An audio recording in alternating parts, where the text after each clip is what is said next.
Néhémie, chapitre 4. Lorsque Sanballat apprit que nous rebâtissions la muraille, il fut en colère et très irrité. Il se moqua des Juifs et dit devant ses frères et devant les soldats de Samarie: À quoi travaillent ces Juifs impuissants? Les laissera-t-on faire? Sacrifieront-ils? Vont-ils achever? Redonneront-ils vie à des pierres ensevelies sous des monceaux de poussière et consumées par le feu? Tobija l'ammonite était à côté de lui, et il dit: Qu'ils bâtissent seulement. Si un renard s'élance, il renversera leurs murailles de pierre. Écoute, ô notre Dieu, comme nous sommes méprisés. Fais retomber leurs insultes sur leurs têtes, et livre-les au pillage sur une terre où ils soient captifs. Ne pardonne pas leur iniquité, et que leurs péchés ne soient pas effacés de devant toi, car ils ont offensé ceux qui bâtissent. Nous rebâtîmes la muraille qui fut partout achevée jusqu'à la moitié de sa hauteur, et le peuple prit à cœur ce travail. Mais Sanballat, Tobija, les Arabes, les Ammonites et les Asdodiens furent très irrités en apprenant que la réparation des murs avançait et que les brèches commençaient à se fermer. Ils se liguèrent tous ensemble pour venir attaquer Jérusalem et lui causer du dommage. Nous priâmes notre Dieu et nous établîmes une garde jour et nuit pour nous défendre contre leurs attaques. Cependant, Juda disait: Les forces manquent à ceux qui portent les fardeaux, et les décombres sont considérables. Nous ne pourrons pas bâtir la muraille. Et nos ennemis disaient: Ils ne sauront et ne verront rien, jusqu'à ce que nous arrivions au milieu d'eux. Nous les tuerons, et nous ferons ainsi cesser l'ouvrage. Or les Juifs qui habitaient près d'eux vinrent 10 fois nous avertir de tous les lieux d'où ils se rendaient vers nous. C'est pourquoi je plaçai dans les enfoncements derrière la muraille et sur des terrains secs le peuple par famille, tous avec leurs épées, leurs lances et leurs arcs. Je regardai, et, m'étant levé, je dis aux grands, aux magistrats et au reste du peuple: Ne les craignez pas.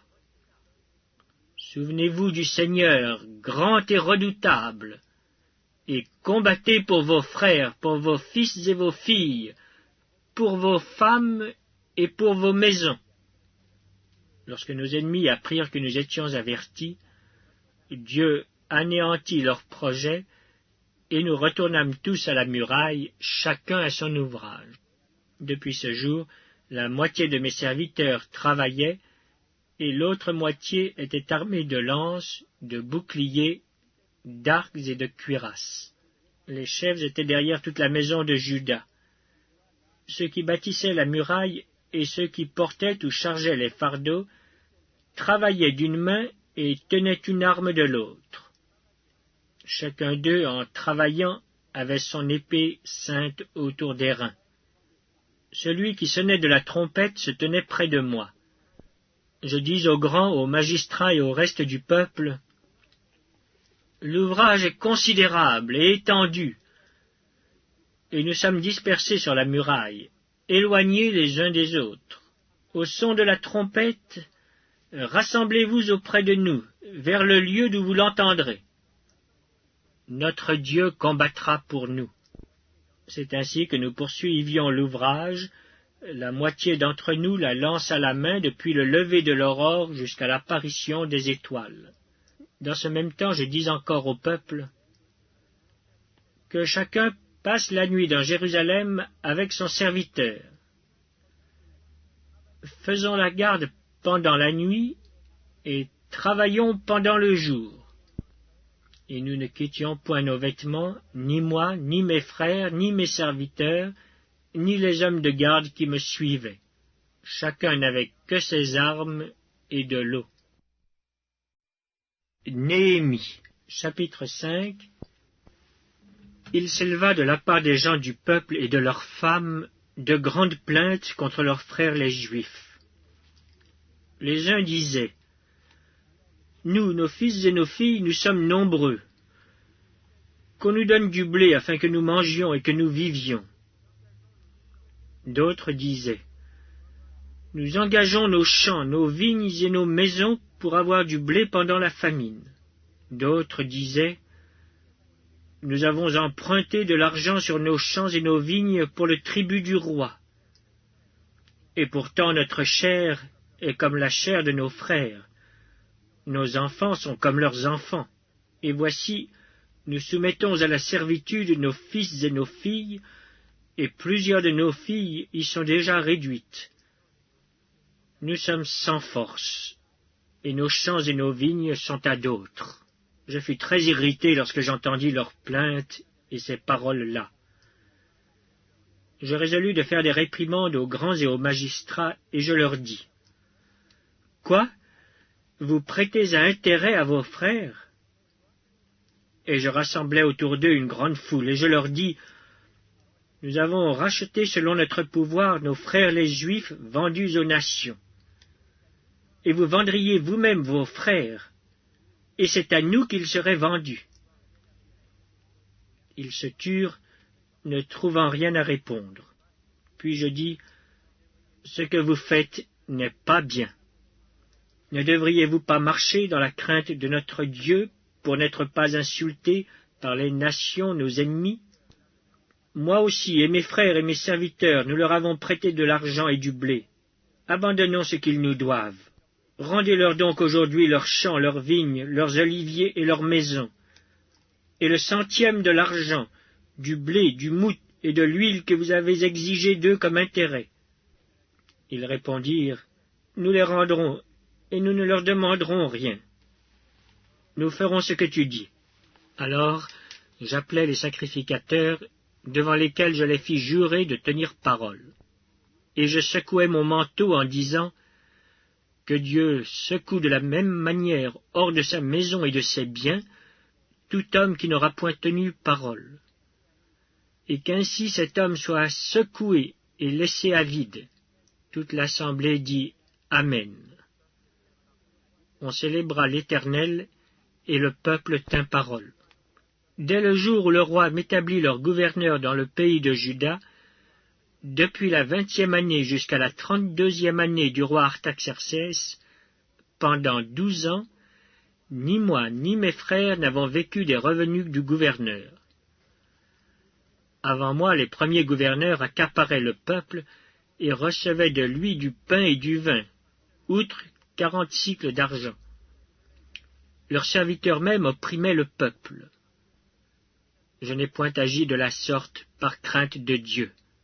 Bien plus, j'ai travaillé à la réparation de cette muraille, et nous n'avons acheté aucun champ, et mes serviteurs tous ensemble étaient à l'ouvrage. J'avais à ma table 150 hommes, juifs et magistrats, outre ceux qui venaient à nous des nations d'alentour.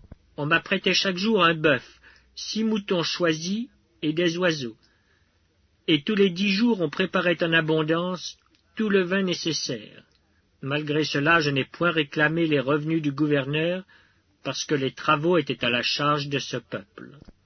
Souviens-toi favorablement de moi, ô mon Dieu, à cause de tout ce que j'ai fait pour ce peuple. Néhémie, chapitre 6. Je n'avais pas encore posé les battants des portes, lorsque Sanballat, Tobija, Geshem, l'Arabe, et nos autres ennemis apprirent que j'avais rebâti la muraille et qu'il n'y restait plus de brèche. Alors Sanballat et Geshem m'envoyèrent dire, « Viens, et ayons ensemble une entrevue dans les villages de la vallée d'Ono. » Ils avaient médité de me faire du mal. Je leur envoyai des messagers avec cette réponse, « J'ai un grand ouvrage à exécuter et je ne puis descendre. Le travail serait interrompu pendant que je le quitterais pour aller vers vous. » Ils m'adressèrent 4 fois la même demande, et je leur fis la même réponse. Sanballat m'envoya ce message une 5e fois par son serviteur, qui tenait à la main une lettre ouverte. Il y était écrit « Le bruit se répand parmi les nations, et Gashmu affirme que toi et les Juifs vous pensez à vous révolter, et que c'est dans ce but que tu rebâtis la muraille. Tu vas, dit-on, devenir leur roi. Tu as même établi des prophètes pour te proclamer à Jérusalem roi de Juda. Et maintenant ces choses arriveront à la connaissance du roi. Viens donc, et consultons-nous ensemble. Je fis répondre à Sanballat, ce que tu dis là n'est pas, c'est toi qui l'inventes. Tous ces gens voulaient nous effrayer, et ils se disaient, ils perdront courage, et l'œuvre ne se fera pas. Maintenant, ô Dieu, fortifie-moi. Je me rendis chez Shemaïja, fils de Delaja, fils de Mehétabéel.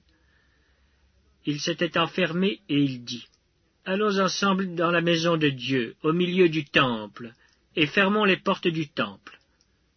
Car ils viennent pour te tuer, et c'est pendant la nuit qu'ils viendront pour te tuer. Je répondis, un homme comme moi prendre la fuite? Et quel homme tel que moi pourrait entrer dans le temple et vivre? Je n'entrerai point. Et je reconnus que ce n'était pas Dieu qui l'envoyait. Mais il prophétisa ainsi sur moi parce que Sanballat et Tobija lui avaient donné de l'argent. En le gagnant ainsi, ils espéraient que j'aurais peur, et que je suivrais ses avis, et commettrais un péché. Et ils auraient profité de cette atteinte à ma réputation pour me couvrir d'opprobre. Souviens-toi, ô mon Dieu, de Tobija et de Sanballat et de leurs œuvres. Souviens-toi aussi de Noadia la prophétesse, et des autres prophètes qui cherchaient à m'effrayer. La muraille fut achevée le 25e jour du mois d'Élul, en 52 jours. Lorsque tous nos ennemis la prirent, toutes les nations qui étaient autour de nous furent dans la crainte. Elles éprouvèrent une grande humiliation, et reconnurent que l'œuvre s'était accomplie par la volonté de notre Dieu. Dans ce temps-là, il y avait aussi des grands de Juda qui adressaient fréquemment des lettres à Tobija et qui en recevaient de lui. Car plusieurs en Juda étaient liés à lui par serment, parce qu'il était gendre de Shekania, fils d'Arak, et que son fils Joshanan avait pris la fille de Meshulam, fils de Bérékia. Il disait même du bien de lui en ma présence, et il lui rapportait mes paroles. Tobija envoyait des lettres pour m'effrayer.